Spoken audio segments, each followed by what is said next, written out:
Assalamualaikum warahmatullahi wabarakatuh.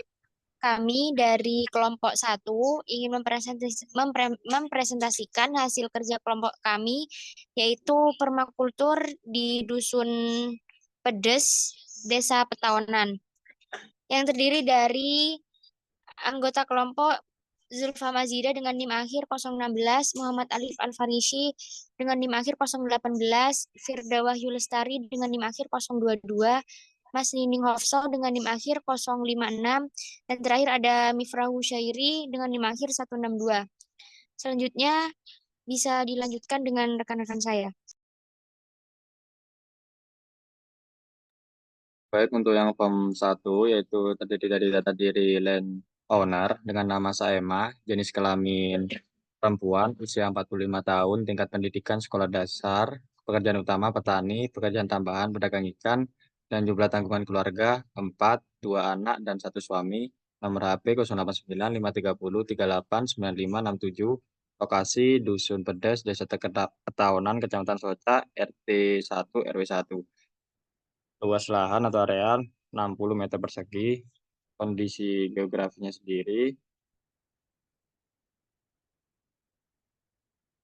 tujuan pemanfaatan yaitu memenuhi kebutuhan pangan, kondisi saat ini ditanami padi saja, dan harapan ke depannya yaitu dapat ditanami dengan komoditas selain padi.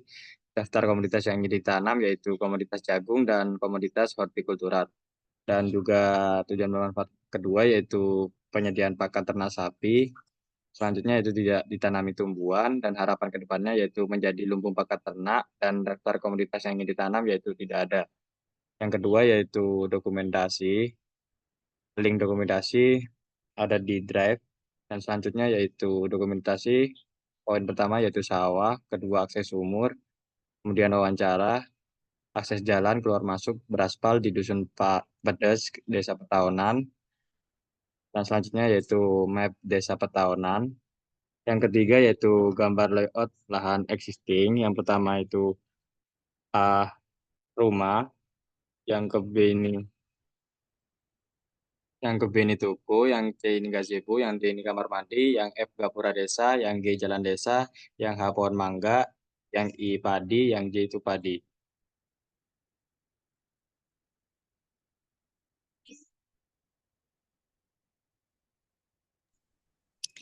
Selanjutnya, contoh analisis tapa atau site analysis pada lahan yang ditanami komoditas padi dengan tujuan penanaman untuk kebutuhan pangan. Untuk pola-pola mikro, matahari, pertama ada penyinaran matahari cukup tinggi dengan lahan terbuka. Selanjutnya ada angin. Arah angin ini dominan dari barat ke timur karena dari arah barat dataran lahannya lebih tinggi. Selanjutnya ada air. Di lahan hanya mengandalkan turunnya hujan. Selain itu juga mengandalkan air dari sumur untuk memenuhi kebutuhan air tanaman padi karena tidak terdapat sumber air lain. Selanjutnya ada vegetasi. Vegetasi di sini ditumbuhi tanaman liar seperti rumput dan lain-lain. Selanjutnya ada pola-pola makro. Yang pertama ada iklim. Daerah beriklim tropis, musim hujan, dan kemarau yang jelas. Yang kedua ada wilayah lahan termasuk dalam wilayah lahan kering. Untuk topografi, lahan sawah terbuka, tidak ada tumbuhan lain sehingga mempengaruhi pola angin dan curah hujan. Untuk infrastrukturnya, lahan sawah ini dekat dengan jalan, jaringan listrik, dan fasilitas umum lainnya. Untuk aktivitas manusia, lahan sawah hanya dimanfaatkan dengan menanam satu komoditas saja yaitu padi, dan kedua lahan dibiarkan saja dan dimanfaatkan sebagai pakan ternak.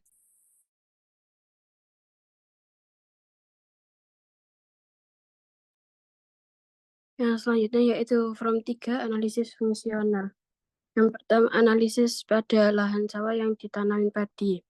Yang pertama ada akses jalan keluar masuknya beraspal dan mudah dilewati.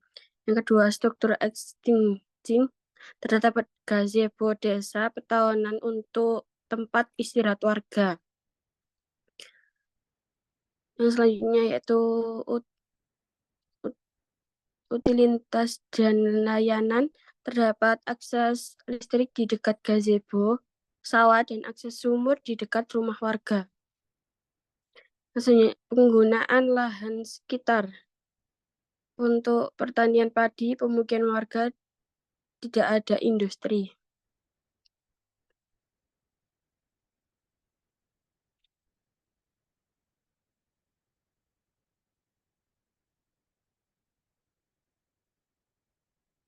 yaitu peraturan dan pembatasannya tidak ada potensi integrasi sumur sebagai sumber mata air. Kebutuhan pengguna yaitu lahan sawah ini saat ini ditumbuhi rumput liar yang dimanfaatkan untuk pakan ternak atau kambing dan sapi. Karena kebutuhan ke depan yang diperlukan petani yaitu akses pompa air untuk pengairan sawah karena sumber airnya hanya mengandalkan dari air hujan. Oke, selanjutnya di sini ada analisis rekomendasi. Contoh yang kami ambil di sini yaitu tumpang sari pada komunitas jagung dan cabai. Berdasarkan studi literatur kelompok kami, yaitu yang pertama dihasilkan hasil berdasarkan Pangaribuan et al. 2021, pengelolaan pola tanam tumpang sari jagung dengan cabai rawit menghasilkan produksi jagung dan cabai rawit yang sehat dan optimal pada dalam panennya, di mana dengan biaya produksi yang rendah serta mengurangi resiko organisme pengganggu tanaman atau OPT. Kemudian berdasarkan Madu et al. 2023, jenis tanaman yang dapat ditumpang sari adalah tanaman yang memiliki sifat karakteristik yang berbeda, baik secara fisiologis maupun biologisnya, yaitu tumpang sari jagung dan lombok. Sistem tumpang sari yang dilakukan pada tanaman jagung dan lombok memberikan pendapatan yang cukup tinggi dibandingkan dengan monokultur jagung dan monokultur lombok. Kemudian yang ketiga yaitu ada berdasarkan Syahrul dan Syah 2022, secara spesifik simbiosis mutualisme jagung dan tanaman hortikultura cabai, di mana jika tumpang sari antara jagung dan cabai sangat menguntungkan dari segi ekonomi dan ekologi dalam pemanfaatan lahan. Apalagi hal ini ditunjang dengan sebuah sistem pertanian berkelanjutan yang ramah lingkungan karena dapat meminimalisir penggunaan pestisida sintetis. Kemudian yang keempat yaitu berdasarkan Pangaribuan et al. 2021, petani umumnya menggunakan jarak tanam baris 50-70 cm, jarak antar kolom 80 cm, dan jarak antar bedeng 100 cm. Tanaman jagung terlebih dahulu ditanam di sebelah kiri bedengan. Setelah berusia sekitar 30 hari, tanaman cabai rawit ditanam di lubang pada mulsa yang telah disiapkan. Setelah jagung berumur sekitar 2 bulan mendekati masa panen, dilakukan penanaman jagung sebelah kanan. Sementara untuk cabai rawit diperhatikan sistem sulam untuk cabai yang rusak, mati, ataupun diserang hama. Pemupukan yang dapat dilakukan menurut waktu yang berbeda, di mana untuk jagung hanya memerlukan rata-rata 2 kali pemupukan sampai panen.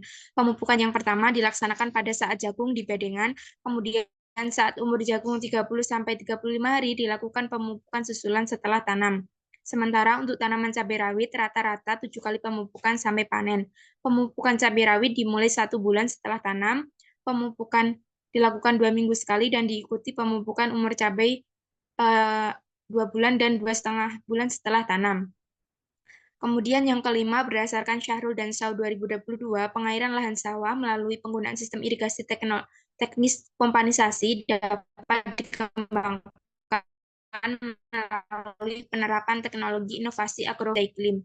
Teknologi agrovoltaik dapat diprogramkan dalam kegiatan pendampingan kepada peserta anggota kelompok tani LDI yang dinilai mampu meningkatkan keterampilan petani 100%. Dan pemanfaatan limbah pertanian menjadi pupuk yang sangat bermanfaat, murah, dan ramah lingkungan. Sehingga dalam metode tumpang sari antara tanaman jagung dan cabai dapat sangat menguntungkan jika ditinjau dari segi ekonomi dan ekologi dalam pemanfaatan lahan. Hal ini dapat meminimalisir penggunaan pestisida sintetis. Sehingga berdasarkan potensi integrasi di wilayah desa petahunan, lahan sawah yang kurang optimal ke depan direkomendasikan untuk melakukan penanaman jagung dan cabai di sawah dengan teknis pengairan dari akses pompanisasi dari sumur atau sumber mata air setempat dengan pola tanam tumpang sari atau pemanfaatan teknologi.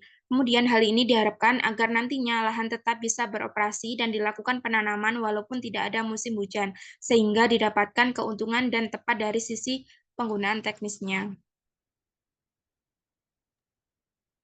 Kemudian yang form keempat dilanjut dengan detail desain development, di mana kami merancang sebuah desain untuk tanaman tumpang sari itu sendiri. Dilihat pada zona pertama itu terdapat sumber mata air yang berdasarkan dari sumber sumur yang berdekatan langsung dengan lahan sawah, di mana dari hal tersebut akan dijadikan sebuah pengairan untuk tanaman tumpang sari, cabai dan juga jagung. Sehingga di zona kedua itu sebagai lahan yang dimana tempat ditanamnya tanaman jagung dan tanaman cabai. Berdasarkan identifikasi yang di atas telah disebutkan bahwa dulunya lahan tersebut hanya dimanfaatkan hanya menanam jagung saja. Dari kami merekomendasikan bahwa kami berikan dengan menerapkan pola tanam tumpang sari yaitu tanaman komoditas jagung dan juga komoditas cabai. Untuk selanjutnya saya serahkan ke moderator.